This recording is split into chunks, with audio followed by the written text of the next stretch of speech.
I'm looking at the next figure in the Dark Knight Returns wave from McFarlane Toys in their DC Multiverse line. And today it is the turn of the Joker.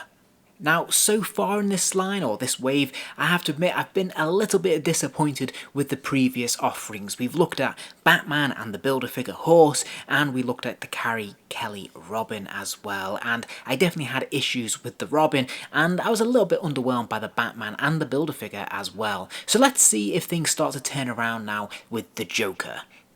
Well, packaging wise, there's nothing really new going on here.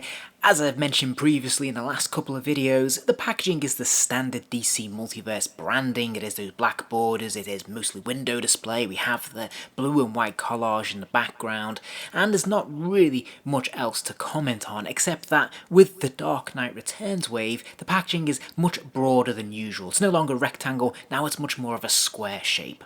Likewise, if we look at the side panel, you know my usual complaint here, that it really does feel like a massive waste of space. We just have big chunky lettering of the character and nothing else. And I always feel, and I always complain about it, but I just think we really could have used this space more creatively and had an image of the character. It would have been a lot more attractive, a lot more fun when stacking them up on your shelf.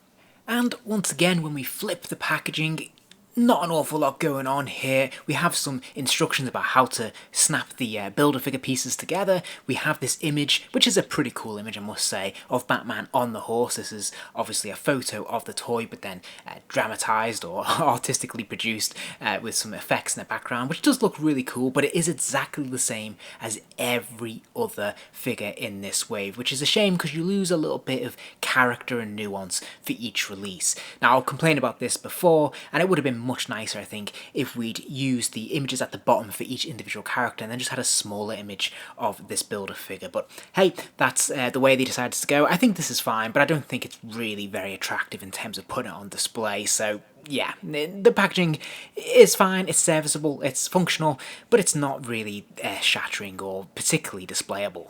Now, I am pleased to say that things take a massive upswing when we take this figure out of the packaging, and this is a much improved offering, I think, in this wave. Starting with the sculpt, I think they've done a pretty decent job, a fair approximation of Frank Miller's Joker as he appears in The Dark Knight Returns. I don't think this is razor sharp, and I actually probably prefer Mattel's offering of this version of the Joker, to be honest, but I still think that this is pretty well executed for the most part. I really like the laughing, snarling expression on the Joker's face here. I think this works really well. The paint apps are really nicely applied. There's actually a lot of detail here. There's a number of different washes running through the hair, for example, and this all looks pretty good.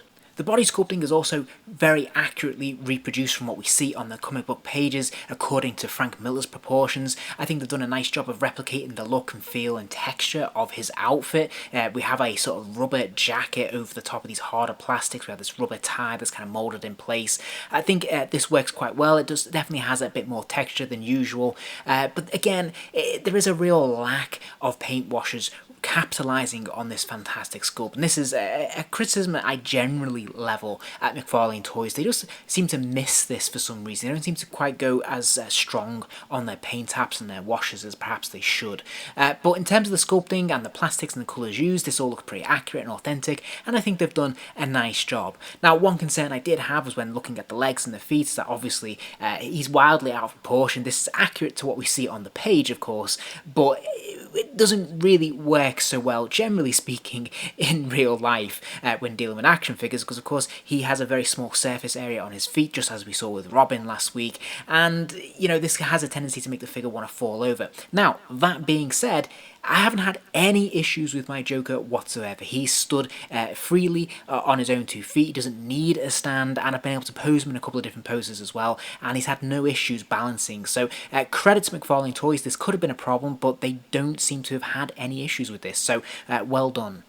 Looking at articulation, he has a ball joint in his neck, so he can spin his head all the way around. He can lean it left and right as well, which is nice to see, just a little bit. And then he has the ability to nod his head up and down. Now, he can't really look it down too far because of that chin, but he can look up a fair distance, which is good. Now, he does have these fantastic ball joints in the shoulders, and they lift all the way up and out, which is great. Sadly, there is no bicep swivel, but he does have double joints at the elbows, which is nice to see. Then he does have that rather unfortunate ball joint joints at the wrist. I don't think this looks particularly good, but at least this is functional. He can move it up and down and from side to side. He's got ball joints in the hips, the legs will kick out to the side, they'll kick forwards, and they'll kick backwards, and then there's a single joint at the knee, but he can get that lower leg all the way back there, which is pretty healthy. Finally, he's got another ball joint at the ankle, but this is mostly disguised, and I think he gets away with it. He can tilt his foot from side to side, hinge it forwards and backwards, and of course there is that toe articulation as well. Another area where McFarlane Toys don't really excel is when it comes to accessories. So aside from his trading card and display stand that you get with every release, he also comes with an additional right hand and this dagger. This is pretty underwhelming. Now don't get me wrong, I'm glad that we've got these accessories, but it would have been nice if we'd had 2 additional hands and maybe an alternate head sculpt. If we remember the Mattel offering, for example, that actually came with a really cool feature where we had that batarang that lodged in his eye, and you could either remove that or put it in. It was a cool novelty idea, but I think that would have been really nice to do something like that. An alternate head with the batarang in the eye, that would have been very cool because it's such an iconic moment from this series. And don't get me wrong, I'm grateful for what we do get, and I think, having the open hand is pretty cool, and giving him his dagger is also nice to have, of course. But I have to say that the knife or the dagger accessory isn't particularly well executed. For starters, it looks out of proportion to me. This looks far too big. Now, thankfully, he can get it into his grip. That's not too much of an issue. We did see some issues with the Batman figure where the grip was far too tight, but that isn't the case here. But the problem is that the knife itself is made from this rubber material, and it's really, really bendy, very, very flexible, and it just looks and feels off. Obviously, this is the wrong kind of texture, and it just doesn't look great, to be honest. So, in terms of a scale comparison, here he is standing next to the Batman, and I think this looks approximately correct. Now, again, obviously it's open to interpretation. It depends what panels you're looking at on the page.